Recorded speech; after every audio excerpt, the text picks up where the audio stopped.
Hi friend, আমি মধুমিতা। তোমরা দেখতে পাচ্ছ একটা সুন্দর মিষ্টি বাচ্চা দাঁড়িয়ে আছে একদম ড্রেস পরে। হ্যাঁ, আসামিয়া নাচবে বলে আমার কাছে এসেছিলো একটু সাজুগুজু করতে। তো একটা শাড়ি ব্লাউজ এনেছিল, আমিও সেটা সুন্দর করে পরিয়ে দিয়েছি। নাও নাচ স্টার্ট। কি সুন্দর নাচছে তাই না? আমার তো বেশ ভালোই লাগছে। তোমাদের কেমন লাগছে তোমরা কমেন্ট করে জানিও।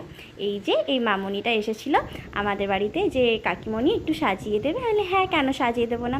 না, ওর ডান্সের প্রোগ্রাম ছিল কি না, তা ওর মা নেই, সেহেতু ও এসেছিল সাজার জন্য। বলেছিল আমি তো আমার প্রোডাক্ট এনেছি, তোমরা দেখো, মাত্র 50 টাকার সমস্ত প্রোডাক্টগুলো 50 টাকার মতোই দাম।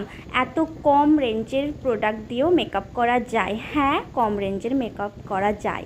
তো তোরই প্রোডাক্টগুলো দিয়ে আমি ওকে সুন্দর করে মেকআপ করে দিলাম। তো প্রথমে একটা ল্যাকমি পিচ মিল্ক দিয়ে ভালো করে মাখিয়ে নিলাম। তারপরে প্রাইমারের কাজ করলো, সেটা হলো অ্যালোভেরা জেলটা মাখিয়ে নিলাম। আর ও একটা ব্লু হেভেনের ফাউন্ডেশন এনেছিল। ফাউন্ডেশনটা আমার খুব একটা পছন্দ হচ্ছিল না, তো আমি আমার একটা হাই কভারেজ ফাউন্ডেশন দিচ্ছিলাম, যাতে আমার মনের মতো করে ওকে সাজানো যায়। তো যাই হোক, ওটা দিয়েও কাজ চালানো যাবে, কিন্তু ওর সেটটা ও বুঝতে পারে না। তো ও নিজেই কিনেছে কি না, বাচ্চা মেয়ে একটু ওর থেকে 2 সেট বেশি ব্রাইট কিনে ফেলেছিল। বড্ড মুখটা সাদা সাদা হয়ে যাচ্ছিল। তো এখানেও একটা আইলাইনার এনেছিল। সমস্ত প্রোডাক্ট কিন্তু ওরই, আমি কিছুই সেরকম দিইনি, শুধু লিপস্টিক আর আমার একটা হাই কভারেজ ফাউন্ডেশন দিয়েছিলাম ওকে। তো বাচ্চা মেয়ে যেহেতু নাচ করবে, অসমীয়া গানের, সাঁওতাল গানের নাচের ড্রেস এরকমই হয়, মানে ছাপা শাড়ি টাড়ি। আর ও একটু চোখগুলো টানা করে দিলাম। ওর চোখগুলো অনেকটা ছোটো, তোমরা প্রথম ভিডিওতে দেখেছো যে ওকে কীরকম দেখতে। তো তোমরা আমার পুরো ভিডিওটা দেখতে থাকো আর পুরো শেষ পর্যন্ত দেখে বলো বাচ্চাটাকে কতটা সুন্দর লাগছে। আমার তো বেশ ভালো লাগছিলো, আর ওরও খুব পছন্দ হয়েছিল ওর সাজটা। ওর ঠাম্মির সঙ্গে এসেছিলো আমাদের বাড়িতে সাজতে। এই হাইলাইটার আরে সব কিছুই ও নিয়ে এসেছিলো সঙ্গে করে।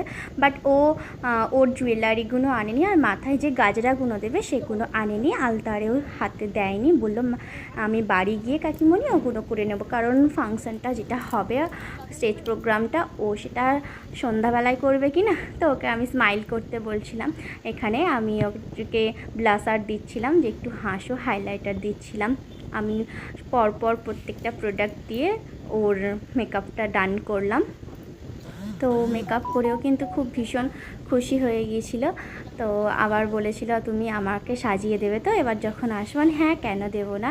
তো আস্তে আস্তে ওর আইব্রোটাও সুন্দর করে দিলাম। বাচ্চা মেয়ে নিশ্চয়ই আইব্রো করা থাকবে না, ক্লাস 5-এ পড়ে, একদম বাচ্চা মেয়ে।